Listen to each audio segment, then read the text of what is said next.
الحمدللہ رب العالمین والصلاة والسلام علی سید المرسلین وعلی آلہ وصحبہ اجمعین ومن تبعہم بإحسان الی یوم الدین۔ اعوذ باللہ من الشیطان الرجیم، بسم اللہ الرحمن الرحیم۔ وعد اللہ الذین آمنوا منکم وعملوا الصالحات لیستخلفنہم فی الارض کما استخلف الذین من قبلہم ولیمکنن لہم دینہم الذی ارتضی لہم ولیبدلنہم من بعد خوفہم امنا یعبدوننی لا یشرکون بی شیئا ومن کفر بعد ذلک فاولئک هم الفاسقون۔ محترم حاضرین، اہل سنت والجماعت کے تربیتی اصولوں میں سے ایک اصل جو قرآن و حدیث سے براہ راست ماخوذ ہے وہ یہ ہے کہ ان کا یہ اعتقاد ہے، یعنی اہل السنہ کا، اہل الحدیث کا یہ اعتقاد ہے کہ زمین میں اقتدار اور حکومت اللہ کی طرف سے ایک نعمت ہے، اور علم نافع اور عمل صالح پر کے اصولوں پر جو لوگ کاربند ہوتے ہیں اللہ انہیں نوازتا ہے، یعنی خلافت اور حکومت عطا کرتا ہے۔ یہ اصول اچھی طرح ذہن میں رکھیں۔ پہلا جملہ ہے کہ اقتدار اور حکومت اللہ تبارک و تعالیٰ کی نعمت ہے، اور دوسرا جملہ ہے کہ علم نافع اور عمل صالح کی بنیاد پر اللہ تبارک و تعالیٰ اپنے ان بندوں کو جو ان دو صفات سے متصف ہوں، علم نافع اور ایمان، ان کو عمل صالح، اور ان کو اللہ تبارک و تعالیٰ حکومت سے نوازتا ہے۔ اس ضمن میں پہلی ذیلی سرخی یا عنوان قائم کیا، زمین میں اقتدار و حکومت ایک وسیلہ ہے نہ کہ غایت اور مقصد۔ آج کے عالم اسلام میں بعض تحریکوں کی روشنی میں، تحریکیں جس کو اپنا نصب العین قرار دیتی ہے، وہ اسلامی حکومت کو قائم کرنا، جسے وہ اقامت دین کی تعبیر سے بیان کرتے ہیں کہ اقامت دین کرنا ہے اور اس کے لیے حکومت چاہیے، اور حکومت کو قائم کرنے کے لیے اتحاد و اتفاق چاہیے۔ چنانچہ اتحاد و اتفاق کے نام پر وہ یہ کہتے ہیں کہ اگر کوئی بدعت کر رہا ہے، کوئی خرافات کر رہا ہے، لیکن اپنے آپ کو مسلمان کہتا ہے، تو اس کی بدعت و خرافات کو نظر انداز کیا جائے، یعنی عقیدے کی حیثیت ختم کر دی گئی۔ دوسرے نمبر پر جو عبادات ہیں، نماز ہے، حج ہے، روزہ ہے، ان کو ان کے دانشوروں نے، فکر کے بانیوں نے یہ اس طرح سے بیان کیا کہ یہ چیزیں مقصود نہیں ہیں بلکہ یہ مقصد حاصل کرنے کا ذریعہ ہے۔ نماز اور دوسری عبادات کو انہوں نے حکومت کے قائم کرنے کا ایک ذریعہ بنایا کہ یہ ایک فوجی ٹریننگ کی طرح ہے، اور اس کا مقصود حکومت کا اقامت دین یا حکومت کا قیام ہے۔ اس غلط تشریح نے پورے دین کی ترجیحات کو اور اس کے اصولوں کو الٹ پلٹ دیا، اور نتیجہ یہ نکلا کہ ایک ایسا گروہ جو اس فکر سے متفق ہوتا گیا وجود میں آ گیا، جنہوں نے اسلامی تعلیمات کی بنیادوں کو نظر انداز کیا اور یورپ اور امریکہ سے کشید کی ہوئی حکومتی فکر اور خیال کو دین اسلام کے نام پر اس طرح اختیار کر لیا کہ ان کی روش اور طریقہ کار نے اسلام کو ہر جگہ بدنام کیا، نقصان پہنچایا، داخلی سطحوں پر بھی اور خارجی سطحوں پر بھی۔ اتحاد و اتفاق کا نام لینے والے جو یہاں تک چلے جاتے ہیں کہ حکومت کے قیام کے نام پر ان کے یہاں عقیدہ اور توحید بھی غیر اہم بن جاتا ہے، جس کے بغیر دین بچتا ہی نہیں ہے، ایک طرف یہ کہتے ہیں، اور دوسری طرف ان کے یہاں سیاسی امور اور حکومتی سطح کے وہ امور جن کو فروعی کہیں گے شریعت کے بنیادوں کے مقابلے میں، اس کو انہوں نے اصل بنا لیا۔ اور یہ جو آج ظاہرہ ہم کو نظر آتا ہے کہ مسلمانوں میں ایک طبقہ جذباتی، جوشیلا، حکومت کے قائم کرنے والا، خفیہ بیعت کرنے والا، تحریکی انداز اختیار کرنے والا، یہود اور باطنیہ کی طرح سریت اور چوری چھپے بیعت لے کر اس طرح کے گروہ بناتے ہیں کہ ہم یہ کارروائیاں کریں گے۔ سریت کے ذریعے سے وہ ایسے کام کرنا چاہتے ہیں جس کے ذریعے سے مسلمانوں کو مجرمین کے خانے میں ڈال دیا جاتا ہے، بدنام کیا جاتا ہے، اور پھر پکڑ دھکڑ کا ایک لامتناہی ہی سلسلہ شروع ہوتا ہے۔ آج کی پوری دنیا اور ہمارے ہندوستان کے ماحول میں بھی ہم اسے دیکھ سکتے ہیں۔ تو یہ بات ذہن نشین رہے کہ حکومت اور اقتدار اصل مقصود نہیں ہے، یہ ذریعہ ہے، غایت نہیں ہے، یہ ذریعہ ہے مقصد اور غایت کو حاصل کرنے کے لیے۔ اور اگر کسی کے پاس کوئی چیز نہیں ہے، تو اللہ رب العالمین اس کے حاصل کرنے کا، یعنی اگر شریعت میں کوئی غایت بھی ہے، مقصد ذریعہ بھی ہے، تو اس کے حاصل کرنے کا مکلف، مثال کے طور مکلف نہیں بناتا. جیسے زکوٰۃ فرض ہے نا، کیا ہم یہ کہتے ہیں کہ بھائی زکوٰۃ چونکہ فرض ہے اس کو ادا کرنے کے لیے غریبوں کو بھی اتنا امیر بننا چاہیے کہ وہ زکوٰۃ دیں، اور آج سے وہ محنت شروع کر دیں کہ زکوٰۃ دینے والے بن جائیں؟ اگر ایک غریب آدمی غریب ہی رہا، روزانہ محنت مشقت کرتا ہے، جائز طریقے سے رزق حلال قائم حاصل کرتا ہے، کھاتا ہے، کھلاتا ہے، حقوق ادا کرتا ہے اپنی طاقت اور بساط کے مطابق، لیکن وہ زکوٰۃ ادا کرنے کا مکلف نہیں بن پاتا، زندگی گزر گئی، تو کیا آپ کہیں گے کہ اللہ رب العالمین کے یہاں وہ مجرم ہے، اس نے ایک فریضہ انجام ہی نہیں دیا؟ وہ اس کا سیدھا سا ظاہر سا مفہوم اور واضح چیز ہے کہ وہ اس کا مکلف ہوا ہی نہیں جب اس کے پاس نصاب زکوٰۃ نہیں ہوا. ایسا ہی معاملہ حکومت کا اور دوسرے ان امور کا ہے جس کی انسان طاقت نہیں رکھتا. اب اگر ہم اس طرح سے غور کریں تو یہ نتیجہ نکلے گا، یہ بھی غور کرنے کی بات ہے کہ کیا کسی پیغمبر نے، کسی نبی نے جو دعوت کے ہی لیے آئے، اقامت دین کے لیے ہی اللہ رب العالمین نے انہیں مبعوث کیا؟ سورہ شورى کی مشہور آیت ہے اقیموا الدین ولا تتفرقوا فیہ. انبیاء، اولو العزم انبیاء کا رسولوں کا نام لے کر اللہ نے ذکر کیا. حضرت نوح علیہ السلام کا، حضرت ابراہیم، عیسیٰ، موسیٰ اور جناب محمد رسول اللہ صلی اللہ علیہ وسلم کا ذکر کر کے کہا کہ ہم نے اس کی وصیت کی، ابراہیم کو، موسیٰ کو، عیسیٰ کو اور نوح کو آپ سے پہلے، اور آپ کو بھی یہ وصیت کی ان اقیموا الدین ولا تتفرقوا فیہ. تو اب نبیوں کو یہ حکم دیا گیا تھا کہ دین قائم کرو، لیکن اب سوچئے کہ نبیوں میں سے کس نبی نے، کسی ایک یا دو نبی کی بھی مثال بتائیے جنہوں نے اپنی دعوت و تبلیغ کے آغاز میں، ابتدا میں یا درمیان میں یہ نعرہ لگایا ہو کہ ہم حکومت قائم کرنا چاہتے ہیں، اسلامی حکومت، اقتدار کا حصول کر کے اقامت دین کا فریضہ انجام دیتے ہیں. اقامت دین کا کیا یہ مطلب ہے؟ اٹھائیے مفسرین سلف صالحین کی تفسیریں، آپ کو اقامت دین میں یہ نہیں ملے گا کہ آپ ٹارگٹ یہ کریں کہ حکومت اقتدار قائم ہو. اقامت دین یہ ہے کہ آپ دین توحید، دین کی بنیادوں کو لوگوں میں پھیلائیں اور اللہ رب العالمین کا فرما بردار بنانے کی کوشش کریں. یہ ہے دعوت اور یہ ہے تبلیغ. یہ میں نے ایک سادے سے جملے میں بیان کی، ساری تفصیلات اس میں آ گئی. انبیاء کرام علیہم الصلاۃ کی دعوت کا جو منہج تھا وہی منہج حق ہے. دعوت کا مؤثر اور مفید طریقہ ہے، اللہ رب العالمین کا منظور کیا ہوا اور پسندیدہ طریقہ ہے. یہاں یہ نہیں کہا گیا کہ حکومت قائم کیجئے پھر اسلام نافذ کیجئے. آگے یہ عنوان اور اس کی تفصیل پر مختصر سی بحث ہے، آپ بہت ہی غور سے سنیے. اللہ رب العالمین یہ کہہ رہے ہیں کہ جیسا کہ اللہ تعالیٰ کا ارشاد ہے، وعد اللہ الذین آمنوا منکم وعملوا الصالحات لیستخلفنہم فی الارض کما استخلف الذین من قبلہم ولیمکنن لہم دینہم الذی ارتضی لہم. کہ اللہ تعالیٰ نے تم میں سے جو ایمان والے ہیں اور عمل صالح، قرآن کی آیت ہے یہ، سورہ نور کی آیت نمبر 55، حفظ کر لیجئے، یاد کر لیجئے. اللہ نے وعدہ کیا، کیا وعدہ کیا؟ کہ زمین میں خلافت دے گا، اور آگے کئی وعدے ہیں، 2-3 وعدے. کن کے لیے یہ وعدہ ہے؟ جو ایمان والے ہیں تم میں سے اور عمل صالح والے ہیں. ایمان اور عمل صالح، پورا دین سمٹا ہے اس میں. ایمان کے اندر صحیح علم اور ہدایت بھی شامل ہے.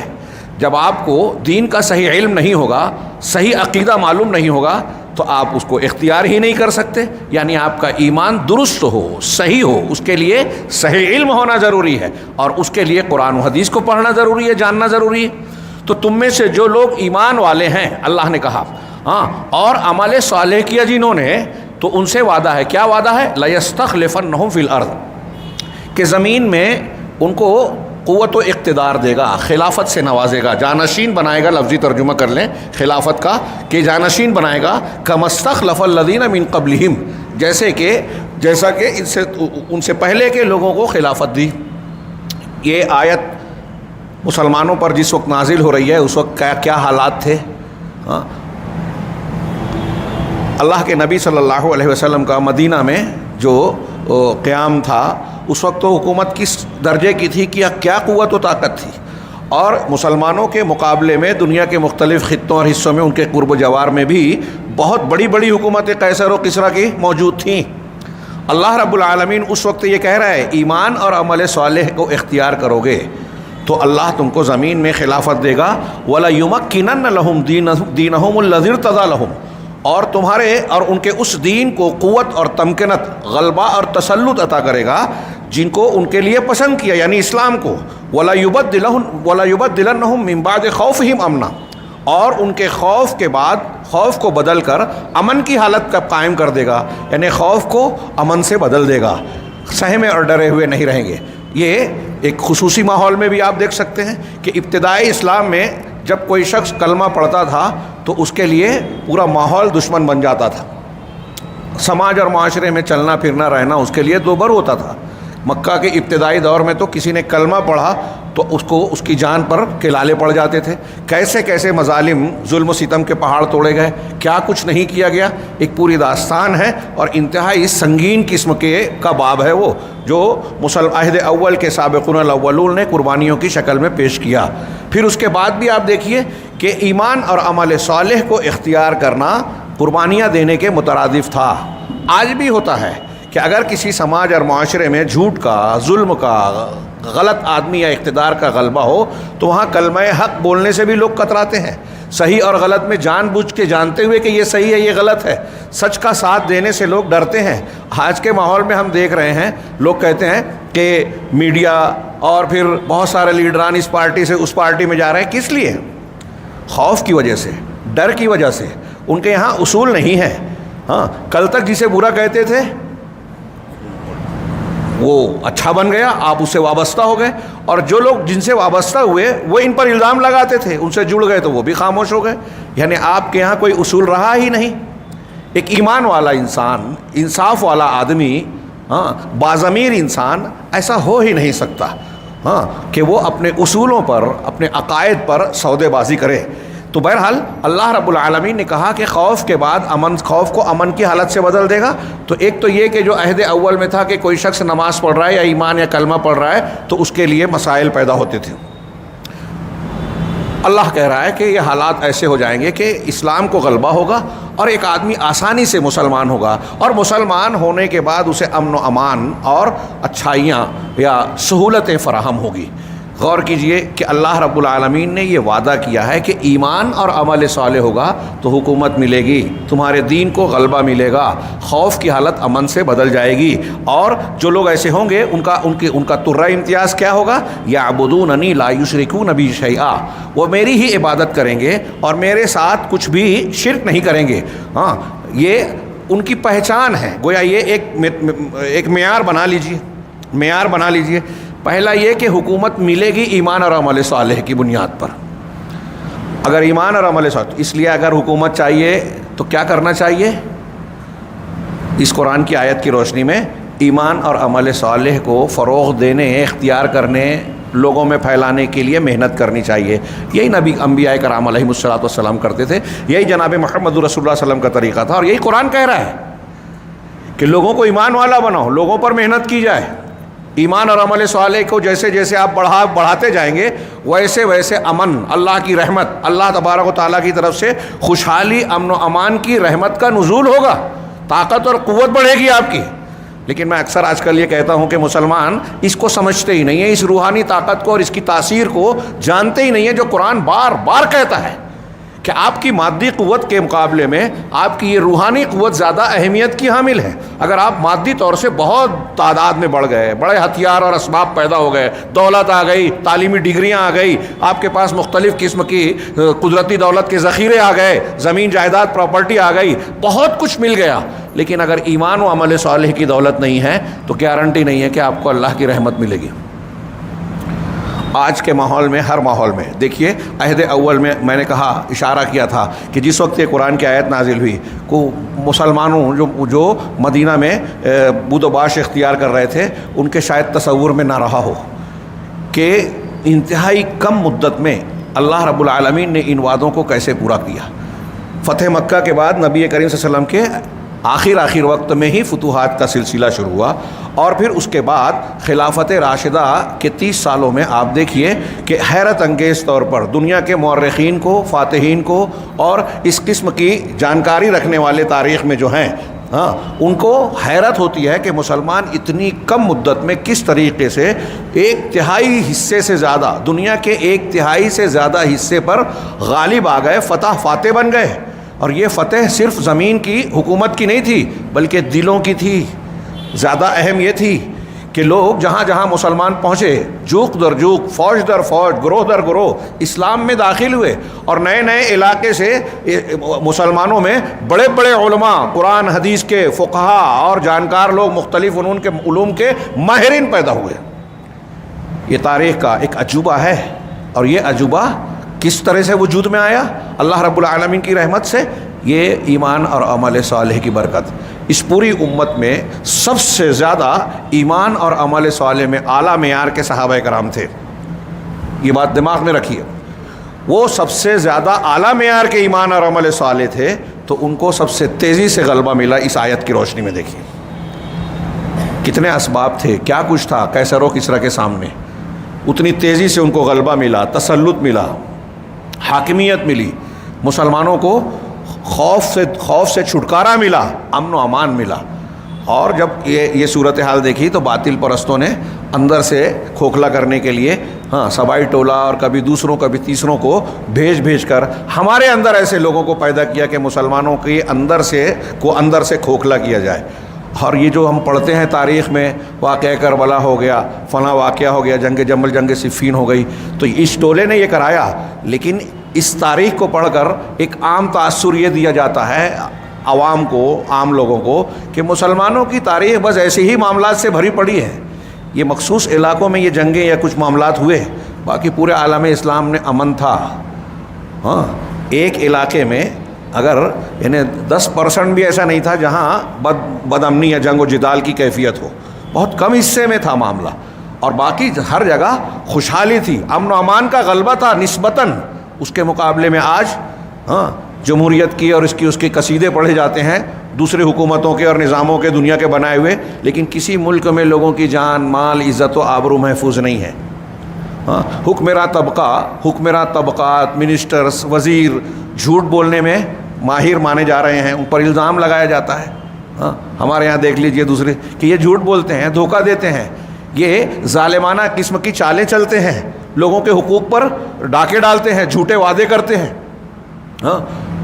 اور اس طریقے سے سازشوں اور چالاکیوں سے غلبہ حاصل کرنے کی کوشش کرتے ہیں. اسلامی سیاست ایمان اور عمل صالح پر قائم ہوتی ہے. سیدنا ابوبکر صدیق اور عمر فاروق رضی اللہ عنہما، ان سے کامیاب انبیاء کے بعد آپ کو کوئی سیاستداں نہیں ملے گا.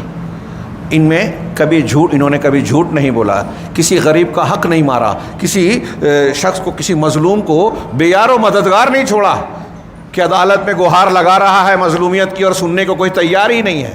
ظالم طاقتور جو ہے وہ ضابطوں کی اور مختلف اصولوں کی، آئین کی مخالفت پر مخالفت کیے جا رہا ہے. ہماری ایجنسیز، کمیشن جو ہے خاموش ہیں، اور اگر کوئی مخالف کو کر رہا ہے تو چھوٹا سا معاملہ کرے فوراً ایکشن ہو جاتا ہے. ایمان اور عمل صالح کے یہ ظاہر سی بات ہے خلاف ہے، اور امن و امان کے خلاف ہے.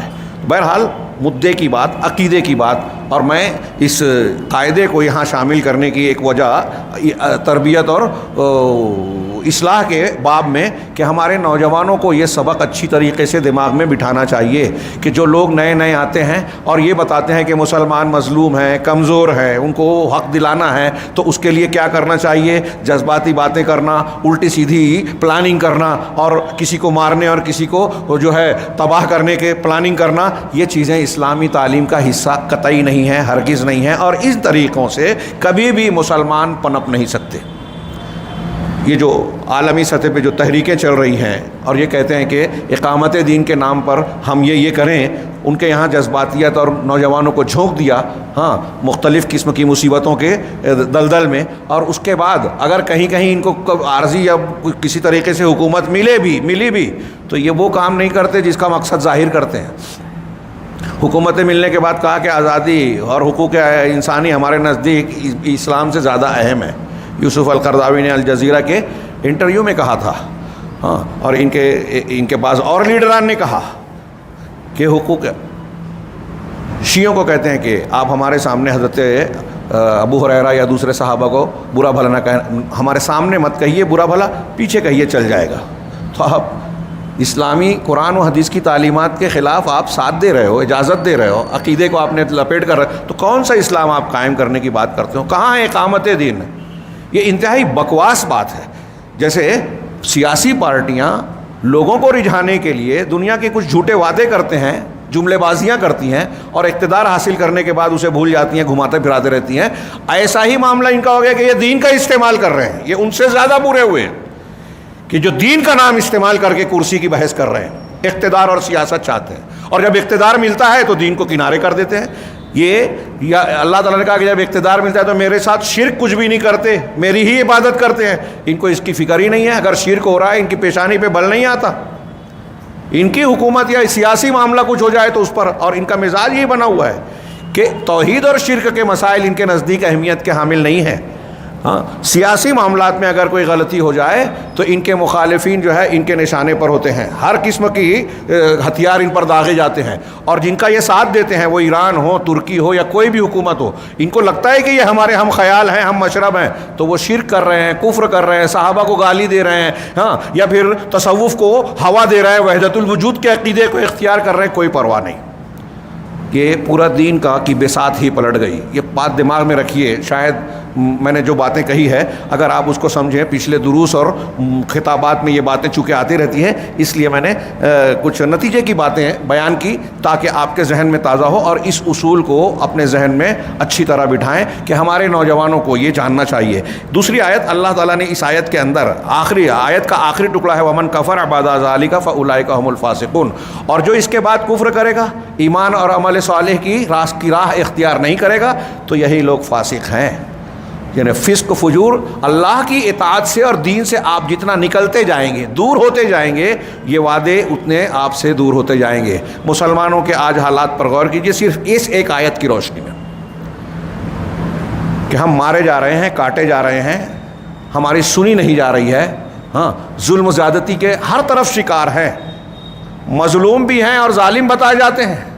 ہاں، آپ دیکھیے کہ ہندوستان میں کیا کچھ نہیں ہو رہا ہے مسلمانوں کے ساتھ، لیکن اس کے باوجود ایک طبقہ کہتا ہے کہ ان سے ڈر ہے اکثریت کو، الٹا معاملہ، ان سے خوف ہے، اور الٹی سیدھی خبریں گاہے بگاہے آتی ہے کہ پوجا کرنے والوں کو انہوں نے مار دیا، ایسا کر دیا، اور یہ دہشت گرد ہیں، یہ فلاں ہے، یہ ڈھما ہے، فیک نیوز بنائی جاتی ہے، کچھ لوگوں کو یوز کیا جاتا ہے، کچھ خاص واقعات کو جو ہے رنگ دے دیا جاتا ہے، عمومی رنگ کا، عمومی طرح کا۔ ایک چوری کرنے والا غیر مسلم ہو کوئی بات نہیں، مسلمان ہو تو بتاتے ہیں کہ یہ ایسے ہی ہوتے ہیں۔ تو یہ جو صورتحال اختیار کی گئی ہے ہمارے یہاں، جو ہم نے یہ صورتحال جو ہم دیکھ رہے ہیں کہ مسلمان مارے جا رہے ہیں، کاٹے جا رہے ہیں، ہر طرف مغلوبیت کا شکار ہے، اس آیت کے آئینے میں دیکھ لیجئے کہ جو کفر کرے گا، ایمان اور عمل صالح اختیار نہیں کرے گا، تو تھوڑے فاسق ہیں، ان کو یہ وعدے نہیں ملیں گے کہ زمین میں خلافت ملے، تسلط ملے۔ آپ ایمان کو، عقیدے کو درست کرنا نہیں چاہتے۔ جو لوگ اسلامی حکومت اور اقامت دین کی بات کرتے ہیں وہ غور سے، وہ خاص طور سے سنیں، اور عام مسلمان بھی اس کو ذہن نشین رکھیں کہ ہم ایمان اور عمل صالح پر محنت کرنا نہیں چاہتے ہیں، اور سوچتے ہیں کہ اللہ ہماری سن کے ہماری حکومت دے دے، اقتدار دے دے، مسلمانوں کو غلبہ دے دے، ہمارے دشمنوں کو نیست و نابود کر دے، اسلام اور مسلمانوں کو نقصان پہنچانے والوں کو ختم کر دے۔ کیسے ہوگا؟ طریقہ یہ بتایا گیا کہ آپ پہلے ایمان اور عمل صالح والے بنیں، شرک سے دور ہوں، توحید کو قبول کریں، پھر اس آیت کے آگے نماز قائم کرنے اور زکوٰۃ دینے کا بھی ذکر ہے۔ یہاں شیخ نے دوسری ایک آیت پیش کی سورہ حج کی۔ اللہ تعالیٰ نے اس آیت کے اندر اقتدار اور امن و امان کے لیے توحید اور شریعت قائم کرنے کی شرط لگائی ہے۔ اقتدار اور امن و امان کے لیے توحید، یہ عقیدہ ہو گیا، شریعت کو قائم کرنے یعنی قرآن و حدیث پر عمل کرنا کی شرط کو قائم کرنے کی شرط لگائی ہے۔ اللہ تعالیٰ کا مزید ارشاد ہے، سورہ حج کی آیت ہے، الذین ان مکناہم فی الارض اقاموا الصلاۃ وآتوا الزکاۃ وامروا بالمعروف ونہوا عن المنکر وللہ عاقبۃ الامور، کہ وہ لوگ، مسلمانوں کے بارے میں کہا کہ یہ وہ لوگ ہیں کہ اگر ہم انہیں زمین میں اقتدار بخشیں، قوت اور غلبہ حاصل ہو جائے تو کیا کریں گے؟ تو وہ نماز قائم کریں گے، اقاموا الصلاۃ وآتوا الزکاۃ، اور زکوٰۃ ادا کریں گے۔ نماز قائم کرنا اللہ کے ساتھ جڑنا اور اللہ کے حق کی ادائیگی میں سر فہرست عمل ہے۔ زکوٰۃ ادا کرنا، بندوں کے حقوق کا خیال کرنا، ان سے ہمدردی رکھنا، ان کے ساتھ نرمی برتنا، اس میں بڑی عبادت زکوٰۃ کی عبادت ہے. ہاں تو زکوٰۃ دیں گے اور اچھے کام کا حکم دیں گے، برے کام سے روکیں گے. سنا آپ نے، یہ قرآن کہہ رہا ہے کہ مسلمان حاکم کون ہوتا ہے؟ کہ حکومت مل جائے تو نماز قائم کرے، زکوٰۃ دے، زکوٰۃ کا نظام قائم کرے، نیکی کا حکم دے، معروف کا حکم دے، برائی سے روکے. اب معروف کیا ہے؟ سب سے اہم توحید ہے. یہ ایک مسلمان حکومت کا کام یہ ہے، یہ شرط ہے، معیار ہے کہ ایک مسلم حاکم کو کیا کرنا چاہیے. اب دنیا میں آج جتنی مسلم حکومتیں ہیں اس کو اس قرآن کی اس آیت پر پرکھ کے دیکھیے کہ کون سی مسلم حکومت ہے جو نماز کو قائم کرنے کا اہتمام کراتی ہے، مسجدیں بناتی ہے اور زکوٰۃ کا نظام قائم کرتی ہے، عام مسلمانوں کو کی مدد کرتی ہے، کرواتی ہے، اس کا سسٹم قائم کرتی ہے، نیکی کا، معروف کا حکم دیتی ہے. معروف ساری اچھائیاں، نماز، روزہ، حج، زکوٰۃ، اس میں سب سے پہلا معروف توحید ہے. توحید کا حکم کون سی حکومت کر رہی ہے؟ آپ دیکھیے لائن سے، میرے علم کے مطابق سعودی عرب اور کویت کافی حد تک، یہ دو ملک ایسے ملیں گے، اور عربوں میں ایک آدھ اور ملک جہاں غالب طور پر آپ کو توحید نظر آئے گی. شرک، بت پرستی یا قبر پرستی، شخصیت پرستی کا خاتمہ نظر آئے گا. کھلے طور سے نہیں، چھپ چھپا کر کریں، الگ بات ہے.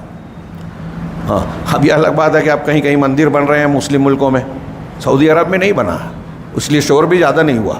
ہاں سعودی عرب میں مخالفین بھی بہت سے کہتے ہیں کہ وہاں شرک نہیں ہے، بدعت نہیں ہے، تو وہ کہہ رہے ہیں کہ مطلب شرک کرنے والوں کو وہاں سزا دی جاتی ہے، روکا جاتا ہے، منع کیا جاتا ہے.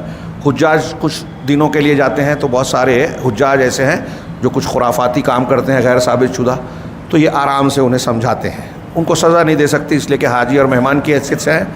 بتاتے ہیں کہ حاجی یہ بدعت ہے، لیکن پھر بھی کچھ لوگ مانتے نہیں ہیں، اس لیے کہ ان کے دماغ میں بٹھایا گیا ہے کہ وہ وہابی ہیں، وہ گمراہ ہیں، بزرگوں کی عزت نہیں کرتے، اور ایسا نہیں کرتے، وہ ایسا نہیں کرتے.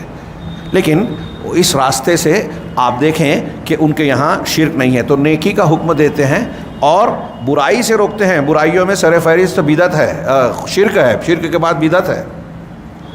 شرک اور بدعت کہاں نہیں ہے؟ کس مسلم ملک میں نہیں ہے؟ پاکستان، ایران تو مجموعہ ہے، ہاں مرکز ہے شرک کا، باطنیت کا، اسلام مخالف تحریکوں کا، مسلم مخالف طاقتوں کو افراد اور مختلف قسم کی چیزیں فراہم کرنے کا، سازشیں رچنے کا. یہ ابھی ڈرامہ کیا گیا نا حملہ کرنے کا، دونوں طرف سے تماشا تھا. ہاں آ رہی ہے ان کی کلپس، دیکھیے ان کے یہاں کیسی قبر پرستی ہوتی ہے، کس طریقے سے ابوبکر صدیق، عمر فاروق اور صحابہ کرام پر لعنت بھیجی جاتی ہے نمازوں میں. ہاں مسلمانوں کو کافر کہا جاتا ہے. اب اس کو لوگ دہشت گردی یا پتہ نہیں کیا کیا نام دے دے میں، یہی کوئی سنی ہے سعودی عرب کے یہاں ہو جائے تو دیکھیے کیسا طوفان کھڑا ہوگا. تو وہاں شرکیات ہیں. ہاں ترکی، دنیا کی فواہش، بے حیائیاں، یہ تو خیر عمل کی ہے. ہاں کھلے طور پہ جو ہے مزارات اور مشاہد اور مقابر ہیں جن کی پوجا ہوتی ہے، تصوف کا مرکز ہے. اس پر کوئی ایک لفظ نہیں سنیں گے. ابھی میں نے دیکھا تو نہیں ہے واللہ، لیکن بتاتے ہیں کہ وہ ترکی کی کوئی فلم تھی، بڑی ٹی وی پہ مقبول تھی، اس میں بھی شرکیات. ابن عربی کو جو بتایا گیا، جو وحدت الوجودی شخص تھا، اس کو مرکزی ایک خصوصی کردار بتا کر دکھایا گیا، اس کی تبلیغ ہو رہی ہے. تو یہ شرک کی تبلیغ کر رہے ہیں. اللہ کہہ رہا ہے کہ اسلامی حکومت ملے گی تو شرک سے، منکر سے روکیں گے. کون سی ایسی مملکت ہے؟ وہ مملکت ہے جس کو کفار، یہود و نصارہ جس سے ڈرتے ہیں، جس سے ان کو ٹینشن ہے. روافظ جس کے خلاف ہمیشہ کبھی چوکتے نہیں ہیں، رکتے نہیں ہیں سازشیں کرنے اور مخالفت کرنے میں. اور ان کے گرگے جو دنیا میں اسلام پسندی کا جھوٹا مظاہرہ کرتے ہیں جاہلانہ، یہ ساتھ دیتے ہیں ان کا. یعنی انڈائریکٹلی یہ توحید کی تحریک کے مخالف ہے. یہ اسلام کے نام پر جو مسلمانوں کو اور اسلامی دعوت کو، توحید کے عقیدے کو نقصان پہنچاتے ہیں، اور کہتے ہیں کہ سمجھتے ہیں کہ ہم اسلام کی خدمت کر رہے ہیں. اور آپ کو نظر آئے گا کہ جتنے بدعتی ہیں کسی نہ کسی شکل میں وہ اس کام کے کرنے والوں کی مخالفت کہیں نہ کہیں کرتے ہیں. عالم اسلام کا یہی منظرنامہ ہے. اور جب یہ منظرنامہ رہے گا تو برکتیں، رحمتیں کہاں سے آئے گی؟ ہاں جو لوگ اہل توحید ہیں نا، وہ اس دنیا میں سمجھ لیجئے کہ لوگوں کے لیے رحمت ہیں. کہ وہ اللہ کی اس کائنات کے بنانے کے مقصد کو پورا کر رہے ہیں، توحید پر عمل کر کے قائم رہ کے مخالفتوں کو جھیل رہے ہیں، شرک اور بدعت کا رد کر کے وہ اس دنیا کے لیے رحمت اور برکت کا ذریعہ ہیں، اہل توحید کہیں بھی ہو۔ اللہ نے فرمایا کہ اگر ان کو زمین میں قوت ملتی ہے تو نماز قائم کرتے ہیں، زکوٰۃ دیتے ہیں، معروف کا حکم دیتے ہیں اور منکر سے روکتے ہیں، اور اللہ کے لیے ہی سارے معاملات کا اختیار ہے، اسی کے قبضے میں ساری چیزیں ہیں۔ چنانچہ میں شیخ کی عبارت پڑھ رہا ہوں، چنانچہ اب خلافت راشدہ اسی وقت ممکن ہے جب اسے پہلی خلافت راشدہ کے مطابق قائم کیا جائے جو منہج نبوی پر قائم تھی، جیسا کہ اس حدیث کے اندر وارد ہوا ہے۔ یہاں اس معنی کو میں اپنے الفاظ میں یوں بھی کہوں کہ اللہ کے نبی صلی اللہ علیہ وسلم کے طور طریقوں کو، آپ کی تعلیمات کو اختیار کیا جائے گا، تبھی ہمیں خلافت ملے گی۔ آپ مسجد میں آ کے نماز پڑھ رہے ہو یا کچھ چیزیں کر رہے ہو اور یہ سمجھتے ہو کہ ہمارے سیاسی مسائل، سماجی مسائل، اقتصادی مسائل دنیا داروں اور دوسرے لوگوں کے ذریعے سے حل ہوں گے، تو یہ آپ کو دین کے سلسلے میں آپ کی اور ہماری جہالت ہے۔ ہاں، اسی طریقے سے جیسے ہماری آخرت جس راستے سے سنورے گی اسی راستے سے دنیا بھی سنورے گی۔ یہ حدیث ہے اللہ کے رسول صلی اللہ علیہ وسلم کے فرمان، عن حذیفہ قال رسول اللہ صلی اللہ علیہ وسلم تکون النبوۃ فیکم ما شاء اللہ ان تکون ثم یرفعها اذا شاء ان یرفعها۔ عربی عبارت چھوڑ کے لمبی روایت ہے، ترجمہ صرف پڑھوں۔ کہتے حذیفہ رضی اللہ تعالیٰ عنہ کہتے ہیں کہ جناب رسول اللہ صلی اللہ علیہ وسلم نے ارشاد فرمایا، جب تک اللہ کو منظور ہوگا تمہارے درمیان نبوت موجود رہے گی، پھر اللہ جب اسے اٹھانا چاہے گا تو اٹھا لے گا، پھر طریقہ نبوت پر گامزن یعنی اسی راستے پر چلنے والی خلافت ہوگی، اور وہ بھی اس وقت تک رہے گی جب تک اللہ تعالیٰ کو منظور ہوگا، پھر اللہ اسے اٹھانا چاہے گا تو اٹھا لے گا، پھر کاٹ کھانے والی حکومت ہوگی۔ کیا پھر اس کے بعد ثم تکون ملکن عاظن، ملوکیت، اس پر لوگ بہت اچھلتے کودتے ہیں، اور یہ ملک عاظ اور یہ کہہ کے یہ دور کو متعین کر کے عہد اول کے کچھ مسلمان حکمرانوں کو ان حدیثوں کی بنیاد پر نشانہ بناتے ہیں کہ ان کے ہاں دیکھیے اس حدیث کے مطابق وہ کاٹ کھانے والی ملک ہے۔ آج کی کوئی حکومت وہ جو جن کے بارے میں اللہ کے رسول صلی اللہ علیہ وسلم نے یہ کہا، کیا ان کی حکومت جو مسلمان تھے، جو کافر نہیں تھے، میں ان کی بات کر رہا ہوں، جو مسلمان تھے، کیا ان کی حکومت اگرچہ اس میں کچھ انحراف رہا ہو، ان کے اندر کچھ ظلم اور زیادتی رہی ہو، کیا آج ان کے جیسا بھی اتنا اچھا بھی جتنی اچھائیاں ان کے یہاں تھی کوئی مسلم حکمراں ہے؟ ہمارے یہاں ایک ٹرینڈ بن گیا ہے، رافضیوں کو نشانہ بنانا ہوتا ہے پہلے یزید، اور ہمارے یہاں بہت سارے سنی بھی اس رو میں بہہ جاتے ہیں۔ پھر چونکہ یزید کے والد حضرت امیر معاویہ ہیں، امیر معاویہ جو ہے جنگ صفین میں حضرت علی کے سامنے تھے، تو یزید کے بعد حضرت امیر معاویہ کو نشانہ بنایا جاتا ہے۔ اب حضرت امیر معاویہ کو متعین کرنے والے حضرت عمر فاروق تھے، ان کو قائم رکھنے والے عثمان غنی تھے، تو وہ بھی زد میں آ جاتے ہیں۔ پھر حضرت امیر معاویہ اور ان تمام جو ہے صحابہ کو، خلفاء کو، عمر فاروق ہوں، عثمان غنی ہوں، ان کے ہاتھ پر بیعت کرنے والے سارے مسلمان صحابہ کرام۔ پھر حضرت یزید کے ہاتھ پر بھی بہت سے صحابہ نے بیعت کی تھی۔ یہ آج کل جو لوگ کہتے ہیں اگر کسی نے یزید کی تعریف کر دی تو طوفان کھڑا کرتے ہیں، کیا بتائیے کہ حضرت عبداللہ ابن عمر، حضرت عبداللہ ابن عباس رضی اللہ عنہما اور ایسے متعدد صحابہ، خود حضرت علی کے ایک بیٹے جو کیا نام تھا، محمد بن حنفیہ، وہ بھی حضرت یزید کی تعریف کرتے تھے۔ وہ آج کے دور میں آ کے ان کا جملہ کہہ دے تو ان کے خلاف محاذ کھڑا ہو جائے، تحریک اٹھا لی جائے، اور روافظ کے اثرات سے ان کو جو ہے مجبور کیا جائے، پریشان کر دیا جائے، گھیراؤ کیا جائے، اور ہو سکے تو پھر ان کی جان سے بھی کھیل لیں۔ صحابہ کرام یہ آج کے انجینئر اور جاہل جو علامہ بنتے ہیں، ان کا وتیرہ بن گیا ہے کہ ان صحابہ کرام اور ان کو یزید کو جو نشانہ بناتے ہیں تو گویا یہ تاثر دیتے ہیں کہ ان کے ہاتھ پر بیعت کرنے والے صحابہ سے زیادہ جانتے یہ ہیں، ان سے زیادہ بہادر یہ ہیں۔ جو وقت کے لوگوں سے بکتے ہیں، روافظ کے ایجنٹ بنتے ہیں، وہ اتنے بہادر ہو سکتے ہیں کیا جتنا وہ ظاہر کرتے ہیں؟ ہو ہی نہیں سکتے، سوال ہی نہیں۔ یہ تو سودے بازیاں کر رہے ہیں ایمان اور عقیدے کی، اور لوگوں کو گمراہ کرنے کا ٹھیکہ لیا انہوں نے، ایگریمنٹ کیا ہے، اور ہمارے لوگ ہو رہے ہیں۔ اس موٹی موٹی سیدھی سیدھی باتیں نہیں سمجھ میں آتی. تو خیر میں یہ کہہ رہا ہوں کہ ملک عاص، ملک عاص جو کاٹ کھانے والی اس ملک، اس وقت بھی آپ مجھ کو بتائیے کہ جس وقت یہ حکومتیں قائم ہوئی تھی کتنے محدثین، مفسرین، صلحاء، فقہاء ایسے تھے جنہوں نے گروپ بنا کے ایسی حکومت کے خلاف محاذ کھڑا کیا، تحریک چلائی، خفیہ بیعت کی اور ان کے خلاف جو ہے حکومت کا تختہ الٹنے کے لیے محنت مشقت کی. کیا کوئی ایسی مثال محدثین کی اہل حق کی ملتی ہے؟ ہاں، وہ تو یہ فتویٰ دیتے تھے کہ اگر ظالم بھی ہو کوئی حکمراں تو اس کی سماعت کی جائے، اس لیے کہ اللہ کے رسول صلی اللہ علیہ وسلم کا حکم ہے. اگر آپ ایک ظالم حکمراں کی مخالفت کرتے ہو، اس میں پچھلے دروس میں یہ بحث بہت لمبی گزری ہے، آپ ضرور سنیے گا اسے. آپ اگر کسی مسلمان حکومت کے خلاف کھڑے ہو کے اس کو نقصان پہنچانے کی کوشش کرتے ہیں، بدلنے کی کوشش کرتے ہیں، تو اس کے رد عمل میں جو نقصان ہوگا نا، ہاں، وہ بہت بڑا ہوگا پوری ملت کا، پورے مسلم سماج کا. اتنا بڑا نقصان کہ اس کے ظلم و ستم کا جو نقصان ہو رہا ہے وہ اس سے بہت چھوٹا ہے. اگر ایک مسلم حکمراں کے اندر کچھ خامیاں ہیں تو اس کی خامی سے جو نقصان پہنچ رہا ہے وہ اس کی ذات کو پہنچ رہا ہے، اس کے اپنے خاندان یا گھر تک محدود ہے، وہ اس کی ذات تک محدود ہے. لیکن جب کوئی تحریک چلائی جاتی ہے مخالفت کی، ہاں، یہ میں نہیں کہہ رہا ہوں، ہمارے اسلاف نے کہا ہے، تو اس سے پورے عالم اسلام، مسلمانوں کی دعوت، ایک دوسرے کے سے دشمنی، رنجش، تناؤ، سازش، اس کو فروغ ملتا ہے. اسلامی دعوت کنارے آج دیکھیے ہمارے مسلمانوں میں، ہمارے نوجوانوں میں جتنا آپس میں لڑنے کے لیے ٹائم فرصت ہے غیر ضروری بحثیں کرنے، اس نے یہ کہا، اس نے وہ کہا، اور واٹس ایپ پہ یہ لکھ رہے ہیں، اس کا جواب وہ دے رہا ہے، کوئی لینا دینا نہیں، کوئی فائدہ نہیں. ہاں، گھنٹوں لگاتے ہیں، قابلیت کا مظاہرہ کرتے ہیں، ظاہر یہ کرتے ہیں کہ اسلام کی جماعت کے فائدے کی بات کر رہے ہیں، ہوتا کچھ نہیں ہے فائدہ، بلکہ خود کا وقت ضائع کرتے ہیں.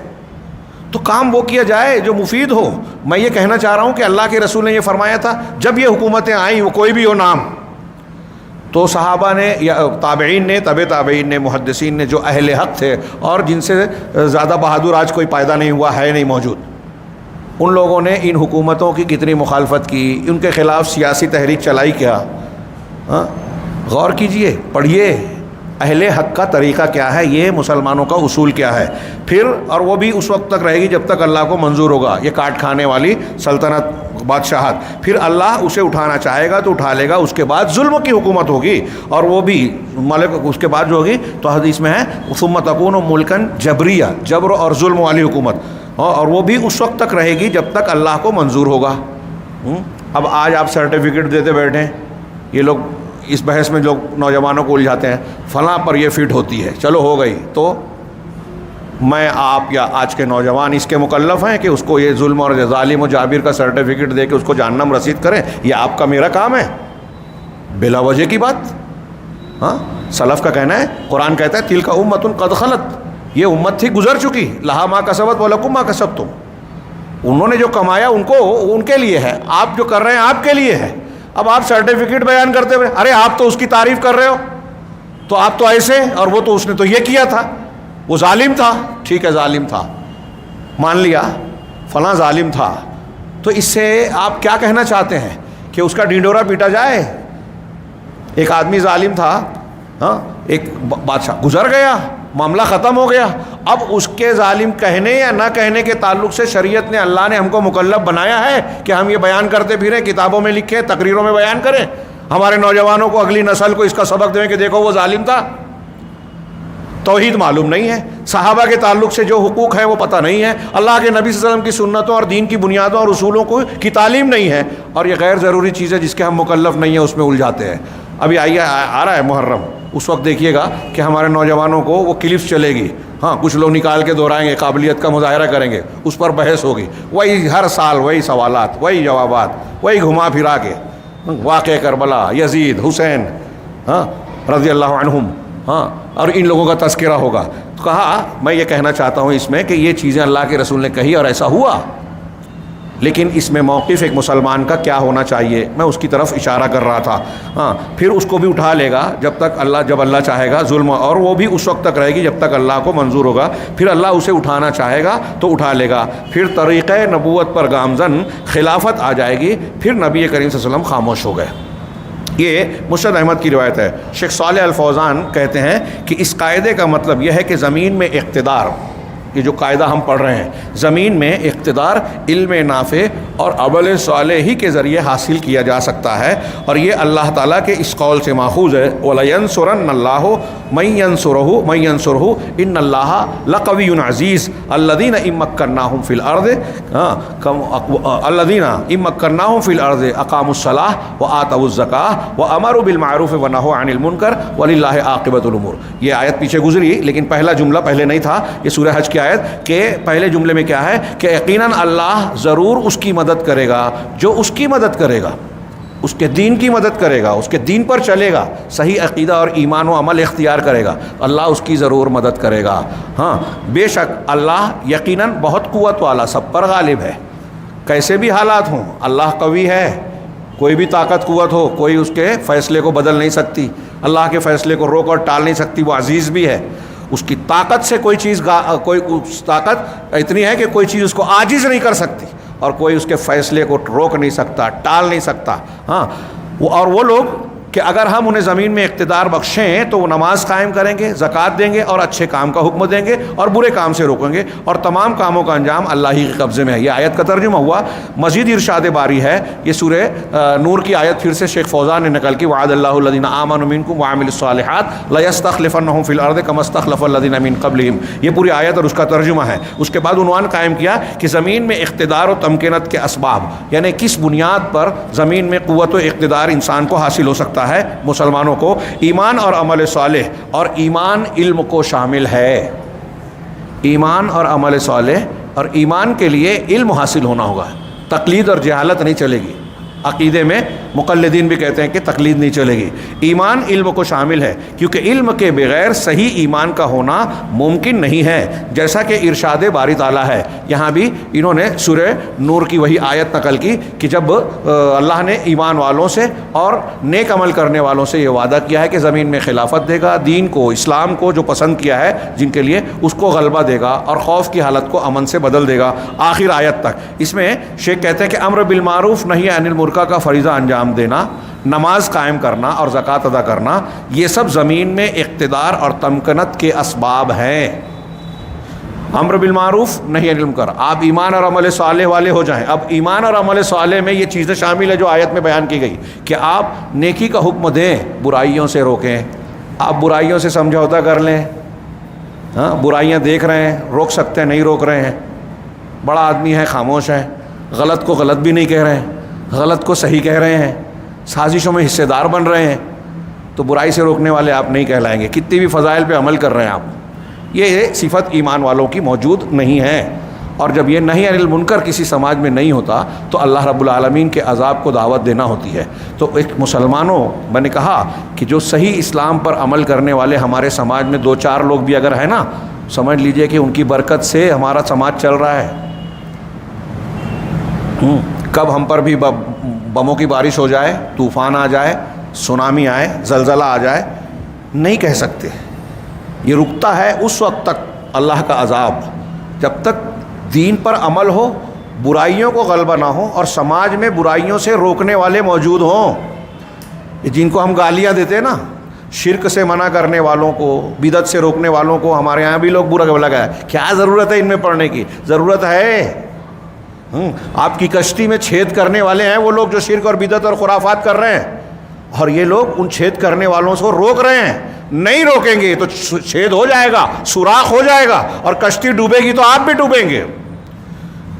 تو اہل ایمان جو نیکیوں کا حکم دیتے ہیں، برائیوں سے روکتے ہیں، توحید کو پھیلا رہے ہیں، شرک سے روک رہے ہیں، وہ پورے قوم کے لیے، پورے سماج اور پورے امت کے لیے برکت ہے، رحمت ہے۔ ان کی قدر کیجئے، ان کی مخالفت مت کیجئے۔ مگر ہمارے یہاں ان کی مخالفت ٹرینڈ بن گیا ہے۔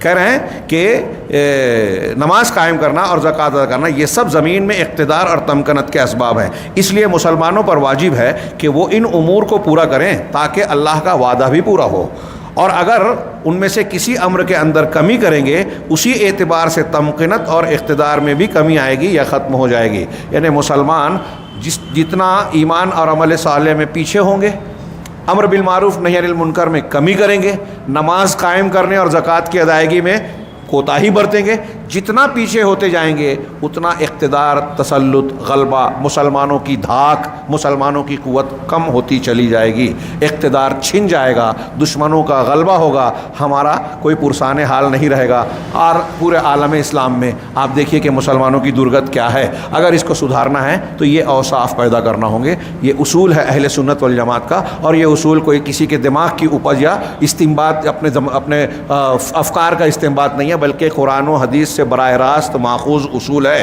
آخری پیراگراف میں کہتے ہیں، اور حدیث کے اندر نبی اکرم صلی اللہ علیہ وسلم نے جن ادوار کو یکے بعد دیگرے بیان کیا ہے کہ پہلے خلافت ہوگی، پھر بادشاہت ہوگی، پھر خلافت ہوگی، تو یہ لوگوں کے حالات میں، بہت غور سے، لوگوں کے حالات میں تغیر، تبدیلی آنے کے اعتبار سے ہے۔ جیسے جیسے لوگ بدلیں گے حکومت بدلے گی۔ ہم حکومت کو، اقتدار کو اور حکمراں کو برا بھلا کہہ رہے ہیں، حقیقت میں اعمالکم امالکم، تمہارے اعمال تمہارے حکمراں ہیں۔ جیسے ہم بنیں گے ویسے ہمارے اوپر اللہ حکمراں مقرر کرے گا۔ اگر آج ہم کہتے ہیں کہ بہت بے شرم، بہت جھوٹے، بہت دغاباز حکمراں مسلط ہیں، تو اس کی وجہ یہ ہے کہ ہمارے اندر بے شرمی ہے، دغابازی ہے، جھوٹ ہے، غیبت ہے، تب ایسے حکمراں ملے ہیں۔ کسی نے کہا کہ ہم ہر قسم کے گناہ کرتے جائیں تو کیا یہ توقع آپ کر سکتے ہیں کہ آپ کو ابوبکر صدیق اور عمر فاروق جیسا حکمراں ملے گا؟ وہ تو چھوڑیے، ہم تو، انہوں نے لکھا کہ ہم تو امیر معاویہ رضی اللہ تعالیٰ عنہ، عمر بن عبدالعزیز رحمہ اللہ جیسے حکام کے بھی لائق نہیں ہیں۔ اگر ہم اس کے لائق بننا ہے تو جتنا ایمان اور عمل صالح، نیکی کا حکم دینا، برائی سے روکنا، سچائی کا ساتھ دینا، برائیوں کا ساتھ نہ دینا، نماز قائم کرنا، زکوٰۃ دینا، یہ جتنا ہم اختیار کریں گے، ہمارے سماج میں یہ چیزیں جتنی پروان چڑھے گی اتنی بہتری آئے گی ہمارے اندر، اور ہمارے حکمراں بھی اتنے اچھے ملتے جائیں گے۔ چنانچہ اگر وہ یعنی مسلمان اپنی حالت ٹھیک کر لیں اور ان امور کو پورا کریں تو ان کے لیے بھی خیر و بھلائی، امن و امان اور استقرار اور زمین میں اقتدار و تمکنت حاصل ہوگی۔ لیکن جب یہ چیزیں ان کے یہاں نہیں پائی جائیں گی تو تمکنت اور اقتدار بھی نہیں پایا جائے گا، کیونکہ بدلہ عمل کی جنس سے ہی ہوتا ہے، جیسے آپ کریں گے ویسا آپ کو نتیجہ ملے گا۔ چنانچہ جب سبب پایا جائے گا تو مسبب بھی پایا جائے گا۔ ایمان اور عمل صالح سبب ہیں، یہ سبب جب ہم نے اختیار کیا تو اللہ کا وعدہ بھی پورا ہوگا جو مشروط ہے، شرط ہوگی تو مشروط ملے گا، اور اگر جب سبب نہیں پایا جائے گا تو مسبب بھی نہیں پایا جائے گا۔ ہمارے اندر ایمان، عمل صالح، نماز کا قائم کرنا، زکوٰۃ دینا، امر بالمعروف نہی عن المنکر نہیں ہے تو یہ مسبب، اس کے اندر کمی ہوگی، جس قدر کمی ہوگی اسی قدر مسبب کے اندر بھی کمی پائی جائے گی۔ یہی اللہ کی حکمت اور مصلحت ہے، یہی اللہ کا قانون اور اصول ہے۔ اللہ رب العالمین سے دعا ہے کہ وہ ہمیں دین کو سمجھنے اور اس پر عمل کرنے کی توفیق دے۔ وآخر دعوانا ان الحمد للہ رب العالمین، وصلی اللہ علی نبینا محمد۔